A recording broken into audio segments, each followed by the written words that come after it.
1경 5,700조 원, 중국의 지난해 GDP입니다. 텐센트, 알리바바 등의 IT 기업들과 1년에 2억 3,850만 대의 스마트폰을 판매하는 화웨이, 1억 2,450만 대를 판매하는 샤오미, 1억 1,980만 대를 판매한 오포, 1억 1,370만 대를 판매한 비보, 전세계 블록체인 특허의 75%를 휩쓸고 있는 중국의 차이나 유니콘, 핑안 테크놀로지, 푸자메이, 원싱탱크. 자, 그런데 중국의 미래를 책임지고 있는 이 모든 기업들에게는 공통점이 한 가지 있습니다. 세계 최고 규모의 온라인 상거래 플랫폼을 구축한 중국의 알리바바는 상상을 초월하는 규모의 데이터를 보관하기 위해 초대형 데이터 센터를 구축해야 하고, 여기에는 메모리 반도체가 필수입니다.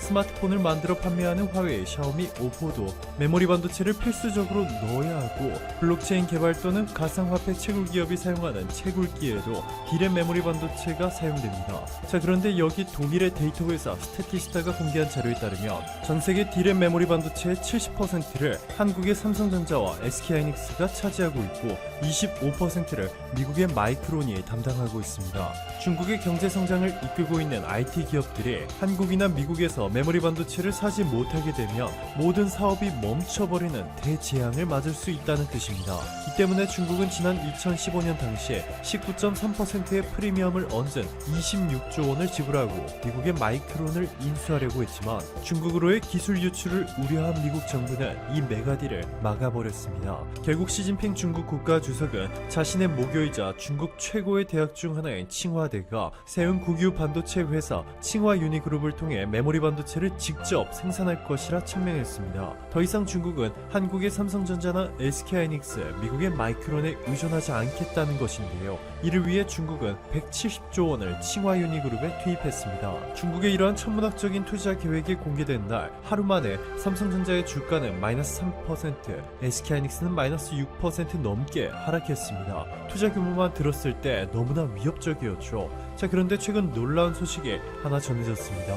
중국이 영혼까지 끌어모아 투자한 칭화 유니그룹에 심각한 유동성 위기가 찾아오면서 칭화 유니그룹은 디폴트를 선언했습니다. 즉, 칭화 유니그룹이 중국 반도체 굴기를 위해 빌린 천문학적인 규모의 원금과 이자를 갚을 수 없다고 선언한 것인데요. 향후 연쇄 디폴트 가능성이 제기되면서 주식 가격이 90% 넘게 폭락했습니다. 칭화 유니그룹뿐만이 아닙니다. BMW의 중국 내 합작 파트너인 화천그룹은 지난 10월 10억 위안 규모의 디폴트를 선언하는데, 25건의 중국 국유기업 디폴트가 발생하며 중국 전역에 충격과 공포가 휘몰아치고 있습니다. 위기에 몰린 중국은 결국 충격적인 선택을 했습니다. 한국의 우수한 반도체 전문가들을 높은 연봉과 혜택으로 꼬셔 중국으로 데려가 단물만 빨아먹고 내치는 전략을 구사했습니다. 중국이 한국 반도체 기술자들의 중국으로 이직하면 연봉 1억 원 이상의 사택까지 제공하겠다고 밝힌 것인데, 최근 중국 기업의 의뢰를 받은 헤드헌터는 중국 기업들이 삼성, LG 등 한국 대기업 또는 1차 벤더에서 일하는 인력을 원한다. 사내 정치에서 밀린 사람들, 자녀를 국제학교로 보내고 싶어하는 사람들이 종종 중국으로 자리를 옮긴다 전했습니다. 하지만 충격적인 사실이 밝혀졌습니다. 중국 기업 전문 헤드헌터는 중국 기업과 5년 계약을 했는데 코로나19를 핑계로 1년 만에 계약 개시 통보를 받고 한국에 돌아온 사람도 있다. 정년 없는 고문 역할을 약속했는데 2, 3년 만에 쫓겨나는 사람들도 적지 않다 전했습니다. 지난 수십 년 동안 이어진 중국의 이러한 행태에 한국이 드디어 칼을 빼들었습니다. 삼성전자 임원 출신의 더불어민주당 최고위원 양향자 의원은 얼마 전 우리 기업의 기술자들을 모셔간 중국 기업들이 실속만 챙기고 내쳤다는 보도가 있었다. 검증된 시니어 기술인들이 중국으로 향하는 이유는 높은 대우와 자녀 교육, 사내 정치 등 여러 가지가 있다. 그러나 더 근본적인 문제는 우리 기업 생태계에서 이분들의 역할이 사라지고 있다는 점이다. 수십 년간 쌓아온 기술자, 기업인들을 활용할 방안을 못 찾고 있는 것이 가장 큰 문제다. 이분들의 지혜와 경험은 여전히 유효하고 필요하다. 벤처, 스타트업 기업은 억만금을 주고도 살 수 없는 것들이다. 투자를 유치하더라도 검증받은 시니어 기술 경영인들이 있는 곳에 더 공신력이 있을 것이고, 첨단 기술 하나를 개발하더라도 이들의 오랜 경험과 축적된 네트워크가 더 큰 도움을 줄 것이다. 검증된 인력을 해외에 빼앗길 일이 아니다. 정부 차원의 시니어 스타트업 매칭 프로그램으로 인력 유출을 막아내자 전했습니다. 즉, 정부 차원의 지원 아래 경험이 풍부한 한국 기술자들이 중국 대신 한국의 스타트업에서 일할 수 있도록 해 인력 유출을 막자는 것입니다. 그렇게 되면 한국은 계속해서 고부가가치 제품을 생산하는 한편 중국은 부가가치가 낮은 제품들만 평생 생산하게 되는 아름다운 구조가 굳혀지게 됩니다. 중국의 위기는 여기서 끝이 아닙니다. 미국 국무부는 세계 21개국에 있는 화웨이 계열사 152개를 거래금지 명단에 포함시켰고 영국, 호주, 캐나다 등 미국 동맹국들도 줄줄이 합류하면서 5G 시장 1위였던 중국의 화웨이를 궁지로 몰아넣었는데요. 5G를 능가하는 6G에서는 아예 중국에 발도 들여놓지 못하도록 넥스트G 얼라이언스까지 출범시켰습니다.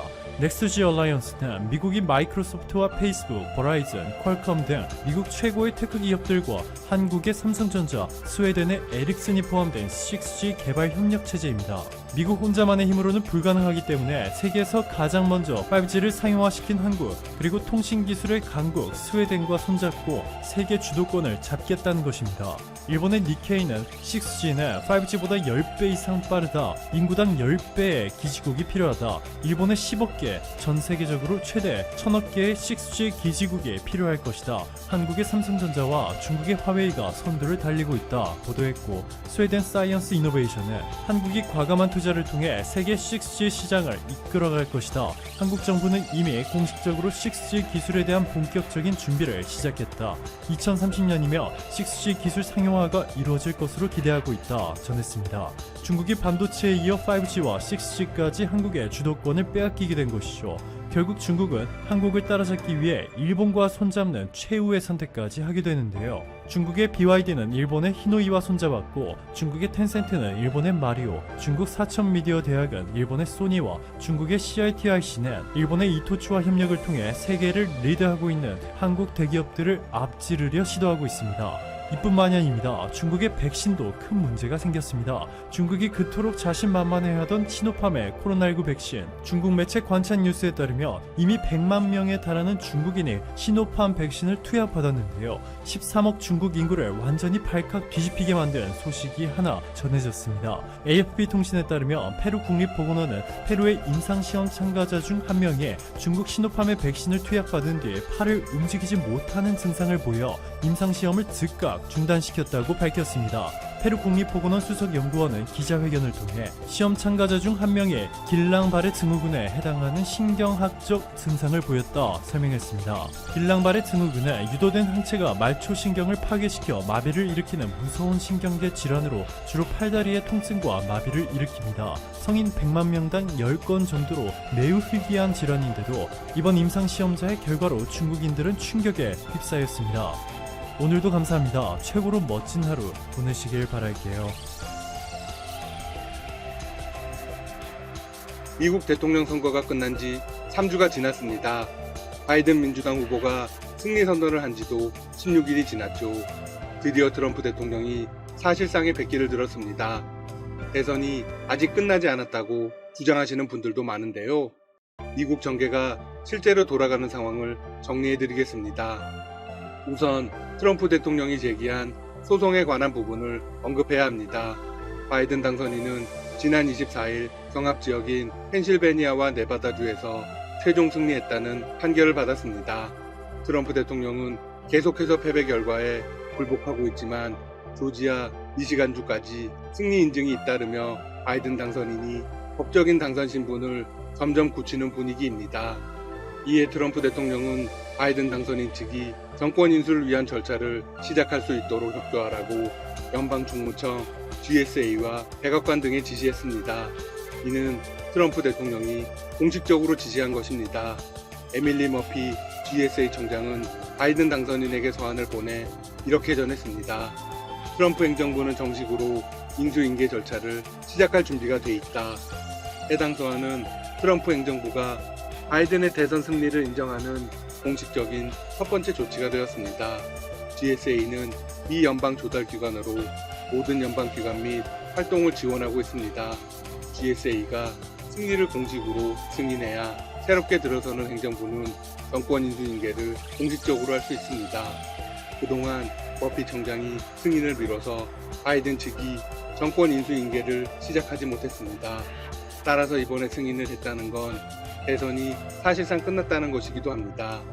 트럼프 대통령은 같은 날 오후 6시에 트위터를 통해서 GSA의 에밀리 머피의 헌신과 나라에 대한 충성심에 감사한다고 했습니다.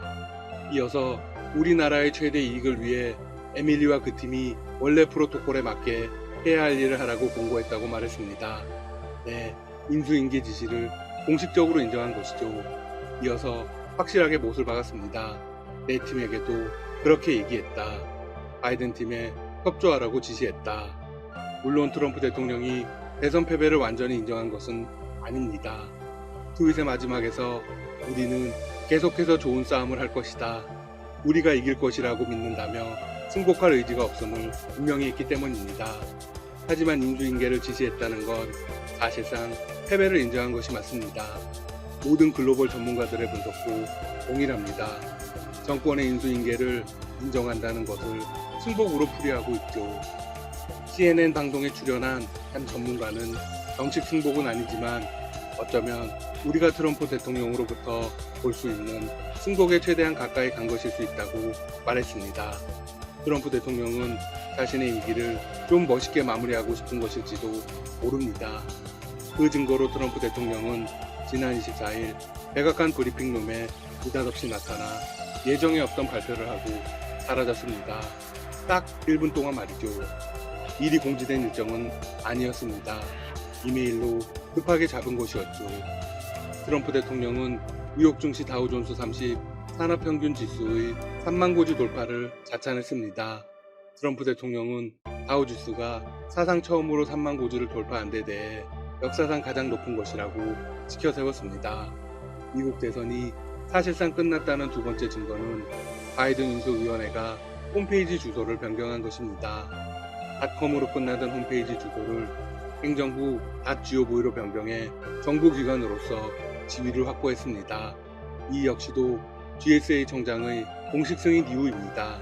즉, 행정부 교체 작업이 실제로 활발히 이루어지고 있다는 것이죠. 에밀리 머피 GSA 청장은 서한에서 정권 인수 지원과 서비스 등의 접근을 승인하겠다고도 알렸습니다. 바이든 인수위는 현 정부 조직과의 연계뿐 아니라 연방자금도 지원받습니다. GSA가 인수 절차를 공식적으로 개시함에 따라 바이든 인수위는 약 630만 달러, 우리 돈 69억 9,300만 원의 연방자금을 받을 수 있습니다. 트럼프 대통령이 사실상 패배를 선언한 세 번째 증거는 미국 백악관 비밀 경호국의 행보입니다. 그들은 트럼프 대통령 퇴임 이후 거주지에 대한 경호 준비를 시작했습니다. 이 ABC 방송에 따르면 지난 24일 비밀 경호국 요원들이 트럼프 대통령 소유로 서울 백악관이라고 불리는 마러라고 리조트가 위치한 플로리다주 palm비치에 재배치될 의향이 있는지 질문을 받았습니다. 비밀 경호국 마이애미 사무소 역시 마러라고 리조트에 대한 물리적 증언을 검토하기 시작했습니다. 트럼프 대통령이 내년 1월 퇴임 이후 palm비치로 거처를 옮길 경우를 대비한 움직임으로 관측되고 있습니다. ABC는 관련 행보를 이렇게 분석했습니다. 각 주가 바이든 당선인의 승리를 확정하는 선거 결과를 인증하기 시작함에 따라 트럼프 대통령의 퇴임 후 삶이 구체화되는 분명한 징후이다. 이런 움직임은 트럼프 대통령이 아직 바이든을 인정하지 않고 있어 비공식적으로 여겨지고 있다. 비밀 경호국 대변인 역시 언론을 확인해 이렇게 답했습니다. 작전 보완을 이유로 경호 임무를 수행하기 위해 우리가 활용하는 수단, 방법, 자원을 구체적으로 밝히지는 않는다. GSA가 공식적으로 협력하면서 정권 인수도 탄력이 붙게 되었습니다. 트럼프 대통령이 참모에게도 인수인계 협력을 지시하면서 백악관 부서마다 바이든 인수위와 연락할 담당자가 지정될 예정입니다.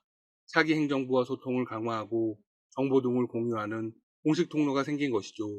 바이든 당선인은 코로나19 대응을 가장 우선으로 두고 두 번째로 아시아 태평양 지역에서 동맹을 강화하겠다고 밝혔습니다. 이를 위해 토니 블링컨 초대 국무장관 지명자를 발표했습니다. 블링컨 국무장관 내정자는 2009년부터 2012년까지 바이든 부통령의 국가안보보좌관을 지냈습니다.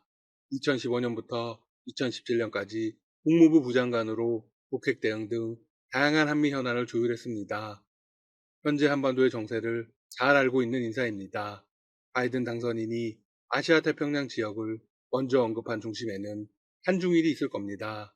중국을 압박하기 위해서 한국과의 협력을 강화하겠다는 뜻으로 풀이할 수 있겠죠? 한국의 외교부 역시 블링컨 초대 국무장관과 적극 협력하겠다는 입장을 밝혔습니다. 지난 24일 외교부 대변인은 정례 브리핑에서 블링컨 국무장관 지명자 같은 경우에는 외교 분야에서 풍부한 경험과 전문성을 갖추고 한미 관계나 한반도 문제 등에 대해서도 이해가 깊은 인사라고 밝혔습니다. 한편 바이든 당선인이 국무장관에 토니 블링컨을 지명하자 프랑스가 대대적으로 환영하고 있습니다. 블링컨은 초중고를 파리에서 졸업하며 10대 시절을 파리에서 보낸 대표적 친불파이기도 합니다. 바이든 당선인은 토니 블링컨 국무장관 외에도 여러 강력 후보 인선을 발표했습니다. 로이터 통신에 따르면 바이든 당선인은 이날 델라웨어주 웰밍턴에서 6명의 내정자와 함께 기자회견을 열고 내각 인선 명단을 발표했습니다. 바이든 당선인은 이들을 소개하며 이렇게 말했습니다. 우리나라와 국민을 안전하게 지켜줄 팀이자 미국이 돌아왔음을 보여주는 팀이다. 이들은 세계에서 후퇴하지 않고 세계를 함께 이끌어갈 준비가 되어 있다. 앞으로의 상황도 계속 전해드리겠습니다. 지금까지 닥터 시사TV였습니다. 여러분 시청해주셔서 감사합니다. 구독과 좋아요 부탁드립니다.